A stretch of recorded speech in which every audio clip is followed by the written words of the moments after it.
Kia ora, good evening. Donald Trump has made history again. He's about to become the first former US president to be charged with a crime. A New York grand jury has voted to indict him over a so-called hush money payment to porn star Stormy Daniels. Trump says he's completely innocent and called the indictment a witch hunt that would backfire. Now he's preparing to head to New York, where he will hand himself in on Tuesday, and the Big Apple is bracing for impact. US correspondent Mitch McCann reports. For years, Donald Trump has dodged, Grab him by the ducked, it doesn't really feel like we're being impeached. and dived We fight like hell. USA!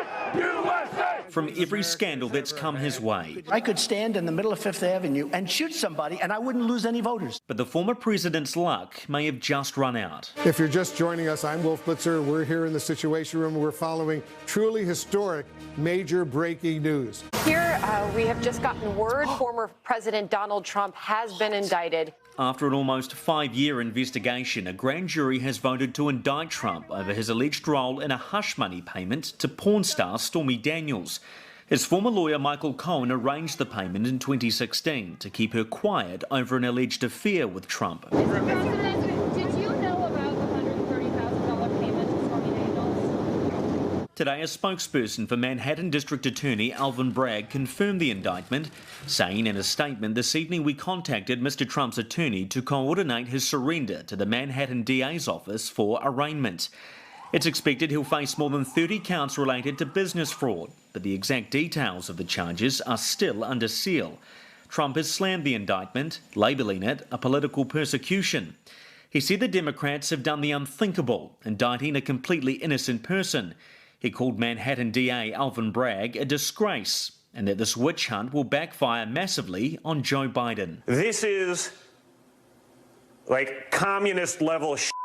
This is stuff that would make Mao, Stalin, Pol Pot, it would make them blush. Not only did Trump's family rush to his defense, so too did former Vice President Mike Pence. I think the unprecedented indictment of a former president of the United States on a campaign finance issue is an outrage. But outside the Manhattan District Attorney's office today, a giant message supporting the legal action. It was just a matter of time. You can only lie so much. I'm hoping that this is the beginning of something that will really bring down a very, very bad person.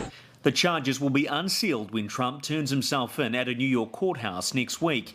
There, he will have a mugshot taken, will give his fingerprints, and may even be handcuffed. The key witness is Michael Cohen, who spent more than a year in prison for his role in the payment to the porn star. Oh, by the way, for Donald, since we're talking about convicted felons, see you on Tuesday, pal.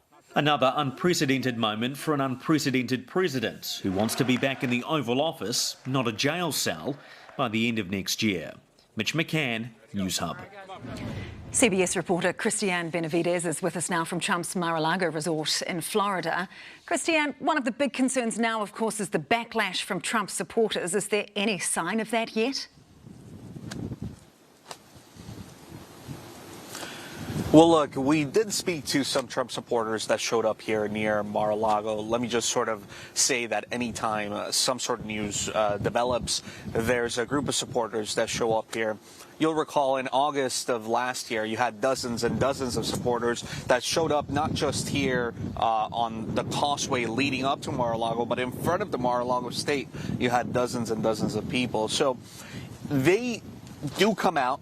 They do read what he posts on his social media blog. So it'll be interesting to see what could potentially happen. We know that the NYPD in New York is out in full force, and Palm Beach Police here has also been out in full force. At this hour, there are no Trump supporters here. It's currently 1 a.m. in the morning, but they were here up until just about midnight. We saw about maybe 24 supporters that were here, but the news really did start to develop, or rather the news broke around 5, 6 o'clock in the evening. So there wasn't that much time for larger groups of supporters to really sort of congregate here. Again, about 24 people showed up. They had flags, Trump 2024 flags, Don't Tread on Me flags. So it'll be interesting to see what happens. From speaking to the supporters out here, the supporters that were out here tonight were calm, but we all remember what happened on January 6th. And of course, there are security concerns here and in New York, where he is expected to turn himself in next week. Indeed. Christiane from CBS there, thank you so much for joining us.